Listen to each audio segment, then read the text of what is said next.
When we heard Call of Duty Black Ops was preparing to unveil its multiplayer, we didn't waste any time. Our destination, Treyarch. Our mission, the most detailed hands-on coverage inside Xbox can provide. So sit back, relax, and keep a sharp lookout. Every feature you hear about in this preview has never before been done in a Call of Duty game.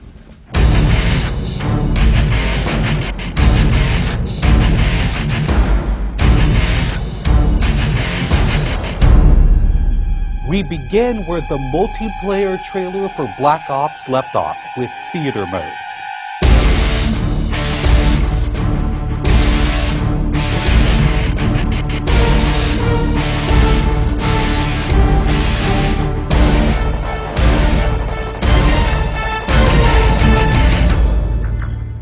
Dan Bunting explains.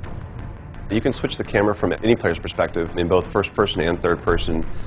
You can detach the camera and go into free cam mode, which allows you to fly anywhere on the map, basically. It's really interesting when you pause the game and go into free cam, you just see all the particle effects just in their full glory, just frozen in time, and it makes some really awesome footage. We really want to give players the tools to be creative, make their own machinima, make their own highlight reels. Maybe they're really competitive clans that want to just capture the films from their matches and then go back and analyze what the other team did or whatever. Also brand new to Call of Duty is Black Ops' new currency system. We put the currency system into Black Ops multiplayer principally because we felt like it'd be a very interesting way to engage with all the unlocks that you've been getting. So one of the things that's really fun about currency is instead of being specifically told at a specific level what you're going to get, we're unlocking features by level, but then once the feature is unlocked, you can purchase any component of that feature with the currency directly. Of course, when you got a little currency jingling in your virtual pockets, nothing feels better than putting it on the line against your fellow players. Say hello, everyone, to wager matches. When we were developing the wager match game modes, we went through a whole bunch of ideas to find the 4 that we were going to use to ship inside the game. And really, if it wasn't people screaming in joy and frustration when they were sitting around the office playing, it wasn't good enough to be a wager match. Wager matches are all free-for-all modes, and they exist separately from the standard playlist. They include game modes like Gun Game, where you're in a race to score a kill with 20 different weapons, beginning with pistols and advancing through ever more explosive weaponry. It's extremely rewarding for us as a design team to put something up there that people are reacting to really well and it's slightly different than what they get, and everyone loves the core game. And you have to be very careful when you're finessing the core mechanics of the game. But wager matches let us kind of get our creativity flowing and do some things that you're not normally used to, and then spin them up in unique ways and combine things in ways that you haven't seen before, that you never really thought of, and that wouldn't be appropriate for the core game, but are completely appropriate for wager matches. While the classic Call of Duty challenge system is still very much in place, Black Ops is also adding a new feature called contracts.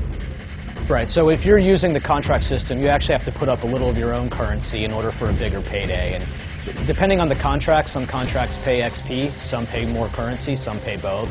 But they're all time limited, and it's game time limited, so you have to go to work to accomplish that contract within the time period in order to get paid. It's different from the challenges, in so much that the challenges some players like to use very aggressively, and they map out their path through the challenge system in order to maximize their XP gains, in order to level faster. And then a whole nother set of players uses the challenges sort of passively. They're there, when you get them they feel good, but contracts gives you a way to directly engage with the content inside the game.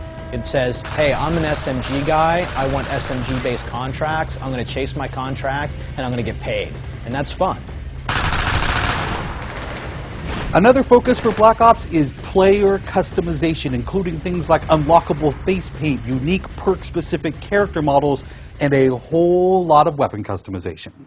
We've been we stole the line from Full Metal Jacket, this is my weapon, this is my gun, and we're chanting that around the office as sort of our mantra for this feature. Originally it started with one of our designers he just made kind of an offhand comment one day where he said, you know, I really have a certain attachment to the weapon that's my favorite. I want to make that weapon mine, and that was all it took. So from there it was just, what are the things that are cool? It's like, put your clan tag on your gun, of course. And we've got, the implementer by itself is an element of creativity for players. And then the reticles, of course, why not give people the option to select what kind of red dot they have. Maybe they don't like a dot, maybe they like a circle, maybe they like a triangle, maybe they like a standard crosshair, maybe they just want a line. And then there is combat training, which allows you to get comfortable with the trappings of multiplayer by competing in matches against AI-controlled opponents. You know, it's our hope that combat training can convert people who are largely single-player gamers who might have, dabbled around in multiplayer but never made that leap to playing online, and give them kind of this experience where they can get familiar with the mechanics and features and systems that multiplayer has, but they can do so at their own pace, they can do so without someone screaming in their ear what a noob they are, and practice up and then join the competitive fold. Experienced players could use combat training to practice up on a particular weapon, a particular tactic, or a particular map. So we think it appeals to both audiences, but most directly, it was designed to help new players get into the mix.